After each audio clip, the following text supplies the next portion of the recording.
चाय करता चाय करता हाँ भैया हूँ गांठिया खाऊं છું। हेलो मित्रों, આજના એક નવા વિડીયોમાં પણ તમારું સ્વાગત છે। અને મિત્રો આજે તો સવારના ગાંઠિયા પણ ખાધા અને મિત્રો વણેલા ગાંઠિયાની સાથે સાથે ચટણી અને મરચા પણ ખાધા। તો મિત્રો આ વિડીયો તમે છેલ્લે સુધી જોજો, ખૂબ મોજ પણ આવવાની છે। સાથે મિત્રો ચેનલને પણ સબસ્ક્રાઇબ કરી લેજો અને બેલ આઇકોન બટન પણ દબાવી દેજો, જેથી કરી અને મિત્રો આવા મોજેલા વિડીયો તમને રોજના રોજ જ જોવા પણ મળી શકે।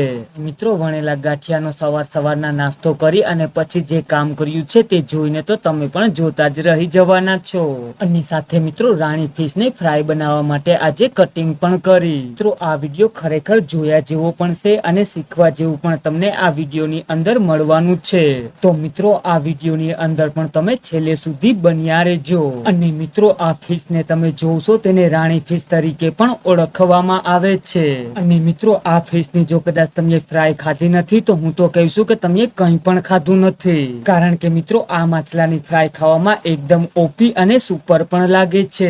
અને સાથે મિત્રો આ માછલાની ફ્રાય જો તમે એકવાર ખાશો તો 10 દિવસ સુધી પણ તમને યાદ રહેવાની છે। અને મિત્રો તેને કઈ રીતના સુધારવામાં પણ આવે છે તે પણ આ વિડીયોમાં તમે શીખવા મળશે અને તમને જાણવા પણ મળશે। તો મિત્રો જલ્દીથી ફટાફટ આ વિડીયોને લાઈક બટન દબાવી અને વધારેમાં વધારે લોકો સુધી આ વિડીયોને શેર પણ કરી દો, જેથી કરી અને મિત્રો આ વિડીયોની મોજ આગળ લોકો પણ સારી રીતે માણી શકે। હવે મિત્રો આને કઈ રીતના કટિંગ કરવામાં આવે છે તે આપણે જોવાના છે। મિત્રો તમે જોઈ શકો છો કે સાકાવડીએ તેની કેવી રીતે સાફ સફાઈ અને કાંટા પણ કાપવામાં આવે છે। અને સાથે મિત્રો તમને આ વિડીયોની અંદર આખી પ્રોસેસ પણ જોવા મળવાની છે। તો મિત્રો વિડીયો તમે છેલ્લે સુધી જોજો।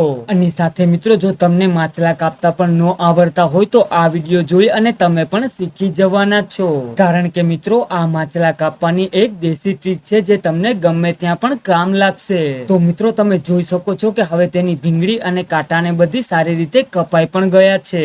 અને સાથે મિત્રો હવે તેનું અંદરનું કામકાજ પણ બધું સુધારવાનું રહેશે। મિત્રો આ બધી કામકાજ થયા બાદ તે ફાઇનલી ફ્રાય બનાવવા માટે પણ તૈયાર થઈ જશે। અને મિત્રો આ માછલાની ફ્રાય જો તમે ક્યારેક પણ ખાશો તો તમે આંગળા પણ ચાટતા રહી જવાના છો, કારણ કે મિત્રો આનો સ્વાદ એક નંબર ટેસ્ટી પણ આવે છે। અને મિત્રો હવે આ રાણી ફિશ સારી રીતે પણ કપાઈ ગઈ છે અને હવે ચાકાવડીએ તેમાં આડા ચેકા જ મારવાના રહેશે। અને મિત્રો ત્યારબાદ તે મસાલા વાળી ફ્રાય બનાવવા માટે પણ તૈયાર થઈ જશે। અને તે સાથે મિત્રો આજે કઈ ખાસ કરી અને આટલું કામ નથી એટલે આની ફ્રાય ખાવાનું પણ નક્કી કરી લીધું છે। તો હવે આવી રીતે ચેકા મારી દેવાના અને હવે તે ફ્રાય કરવા માટે પણ તૈયાર છે। તો હવે આમાં કઈ કરવા પૂરતી નથી, સાફ પાણીથી ધોઈ અને મસાલો નાખી અને ખાલી તેલમાં તરી જ નાખવાની છે।